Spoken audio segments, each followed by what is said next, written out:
give a warm round of applause for Tony Shafer. Well, thank you, and happy birthday to Spofest. You know, I wrote a couple of things today trying to come up with the most poetic images I could conceive of, and the subjects that came to mind were, of course, advertising and politics. Well, they zing the strings of my heart. But in the interest of getting out of the heat sooner, I'm going to save the advertising one for another day. We're going to talk about politics today because I know of nothing that brings us together. You know, we all get that warm, fuzzy feeling when we share our notions about politics. But because I can't just do like a page, the one I'm not reading is 2 pages. The one I'm going to read to you is a book. It's a short book. Chapter 1, Dear 1960s, Revolution's over, you lost. I think it's because nobody paid attention to your Saturday morning cartoons. Remember those cartoonishly evil bankers who foreclosed on the widow's mortgage? Yeah, they won. Remember those cartoonishly evil scientists who, under the guise of doing good for mankind, unleashed unspeakable evil that could destroy the world? They won too. Remember those cartoonishly evil tyrants who wanted to take over the world for their own purposes and dominate civilization? Yep, winners again. And remember the Acme company that made every device the Coyote bought to catch the Roadrunner, and not one of them ever worked? Yep, winner too. Remember the park ranger, the government worker who devoted his life to making sure Yogi Bear never got a free lunch? Another winner. And all those Batman villains, Mr. Freeze, the Riddler, the Joker, Two-Face, the Penguin, they've all achieved their heart's desire and are watching their plans play out while they rub their hands together and laugh in a cartoonishly evil manner. So is there any hope? I like to think so. I just have to figure out who to support for our next leader. Someone who can muster the cartoonish ability to fight cartoonish evil. Between now and November, I'm going to choose between which candidate to support, whether it's Mr. Magoo, Elmer Fudd, Daffy Duck, or the increasingly popular frontrunner Yosemite Sam.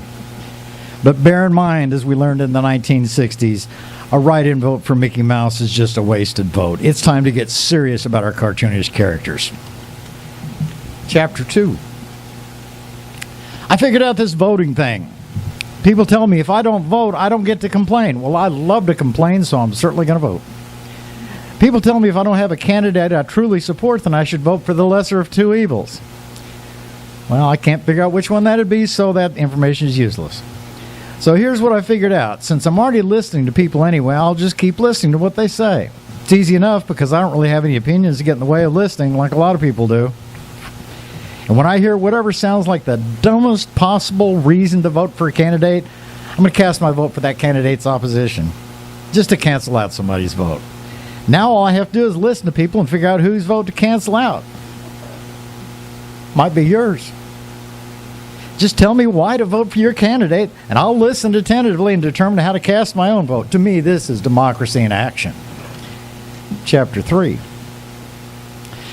I wrote a speech, but I can't figure out which candidate to give it to because it might work for any of them.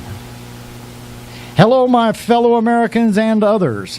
As you well know, they, insert whatever group you want here, rich, poor, immigrants, atheists, or whatever political party you hate most, are taking advantage of you, but I plan to put a stop to it big time. If elected, I plan to screw them over good just for you.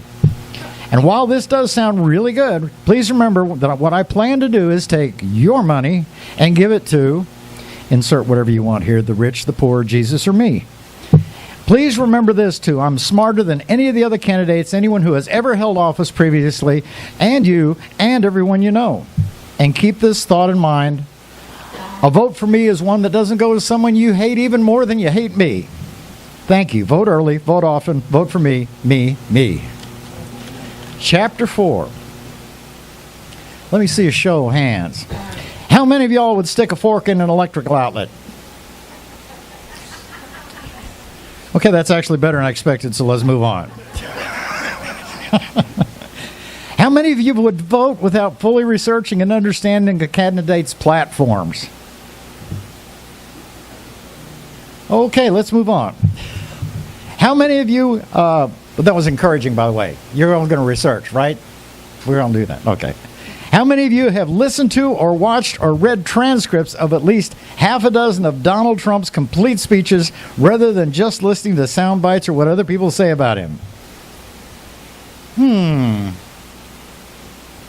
How many of you have listened to or watched or read transcripts of at least half a dozen of Bernie Sanders' complete speeches rather than just listening to sound bites or what other people say about him? How many of you have listened to or watched or read transcripts of at least half a dozen of Hillary Clinton's complete speeches rather than just listening to sound bites or what other people say about her? Okay.